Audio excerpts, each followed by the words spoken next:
Hi guys, I'm Caleb and this is Caleb Cuts. Well, it's 2020. The pandemic is here. It's coronavirus and hair is getting longer. So today I'm going to give you tips on how to cut your hair at home. So tip number one, don't. If you can try at all, just try not to cut your hair and wait for us to get to you when you can get back in the salon. But it's been almost 2 months. I know that the hair is getting long, you're getting itchy, so let me give you some actual practical guides and tips on how to neaten up your hair at home. I'm not thinking a full haircut. I'm not really gonna have anything in this video about any scissor work. It's really just gonna be like what you can use with the clippers and trimmers you might already have at home. First, before we start anything, I wanna break down the difference between trimmers and clippers. Because some of you might have either or both at home. They provide different functions, so let's take a look at those and break those down. We've got a clipper and we've got a trimmer. I'm sorry to tell you guys, size does matter when it comes to hair. As you can see, the clipper's much bigger, the trimmer's smaller. But also what I want to point out is the teeth on both of these. The teeth are bigger and they're further apart on the clipper. That's the really big thing that separates these two. The teeth are much closer on the trimmer. Why does this matter? Because of the overall size of this blade and the fact that the teeth are wider, more hair is allowed to get in. It's able to remove more bulk. This is what you want to cut your hair. This is what you want, the trimmer, to outline. Clipper removes bulk of hair. Trimmer outlines edges of the hair. Some of you might have beard trimmers at home, and they might be very similar to the trimmers I use in the salon. So what can we do with that? What we can do is we can outline, go around the ears. We can also, take a little bit off the back of the neckline there. The other thing we can do is, let's say you have attachments for it, or a setting that makes it longer or shorter. You can do a slight taper, maybe come up above the beard, right just around the sideburns there, and you kind of rock out and do a little taper there. But let's take a closer look at that. All right, so first let me say I've been lucky enough to be quarantined with one of two people and who happens to be a hairstylist. So you notice around my ears aren't too long, yours probably longer. But basically it's pretty straightforward. You just want to take the trimmers and just gradually go around the ears and try not to cut into the hairline. Just anything that's sticking out, you just want to kind of touch and grab and, just get those little bits sticking out. And then, if you want to do the rest of the, neckline, you can try to get down there too. It's really easiest if you have somebody else helping you out. Get what you can and, move on. We're just trying to neaten things up here. In this video, I'm using a clipper with an attachment because I don't have attachments for my trimmers, but it would be the same thing. Use your beard trimmer or whatever trimmer you have with the attachment you would normally use on your beard.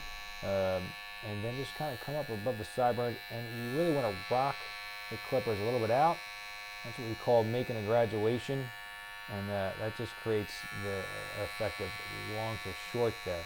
And so you just kind of want to arc that kind of clipper out away from the head. All right, so you've outlined your hair with the trimmers, but maybe you want to take it to the next step. You want to use your clippers.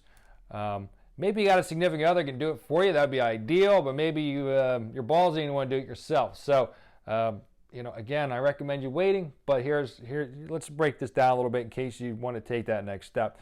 Here are the clippers. Well, as they stand now, if I take this to my head and I go up, guess what? I'm going to have zero hair left. The setting on its own is a 0. So what do we need? We need a clipper attachment, and this one here happens to be a 1/2 inch. It's a number 4. If I put this up and I go in, guess what? The only hair that's going in and not getting cut is a 1/2 inch worth. So if this says 1/2 inch here, I'm going to have a 1/2 inch of hair left on my head. So let me break it down, what the numbers mean. It's not completely universal, but for most clippers, here's how it works. If you have a number 1, it's going to be 1/8 of an inch. You're going to be left, it's always what you're left with 1/8 of an inch. Now you go to number 2, it's a 1/4 inch or 2/8 of an inch. So every number is how many eighths of an inch is left. 3 is a 3/8 of an inch. A 4 is a 1/2 inch or 4/8 of an inch. One thing you should remember when it comes to clipper attachments, the higher the number, the longer your hair is going to be. The lower the number, the shorter the hair is going to be after you're all done with it. All right, so if you're going to cut your hair with the clippers, what I recommend is going with the number 4 or higher, because basically, I don't think you should really touch the top. I don't think you should do anything with scissors. And if you're going to have it longer, what you need to do is have this longer. If you just try to go in, let's say, with a 1, and you have like close to skin here, it's going to be really hard to blend that into this longer hair. Here's one more tip. Our heads are round. So here's what we're going to do. When we take this up, we're pushing against the head, okay? We're pushing. And if you keep pushing, what's eventually going to happen, you're going to round out. You're going to have this round head, which is great if you're going for a crew cut. But if you're trying to keep hair long, you don't want to do that. Right middle of the head, feel your head. It curves in. So right in the middle of the head, what you're going to do is you're going to come up, push against the head, come up, push against the head. And right when it starts to give, you stop pushing and you just lift straight up. And that'll give you that blend into the hair, and that'll keep you from getting that rounded shape that you don't want. All right, one thing I want you guys to do is manage the expectations. We're just trying to neaten things up here. Hopefully you'll be able to come see us in our salon soon, but in the meantime, we're just trying to make the best of the situation we have. So try those trimmer clipper techniques. The other thing I would say is, I didn't really give anything for the top of the head. My hair was a lot more forward and messy, and then so as it's growing out, start pushing it to the side. You might want to play around and use less product as the hair gets long. It starts to weigh itself down. If you're going to push it to the side, you don't really need a lot of product. Start trying to style your hair differently. Play around with it. Hopefully this makes it more manageable. Hopefully getting off the ears makes you feel a little bit better. Hey guys, thanks for watching. Hopefully you like what you saw. If you want to, give a like, a follow. If you have any comments or questions, feel free to reach out. And thanks for watching Caleb Cuts.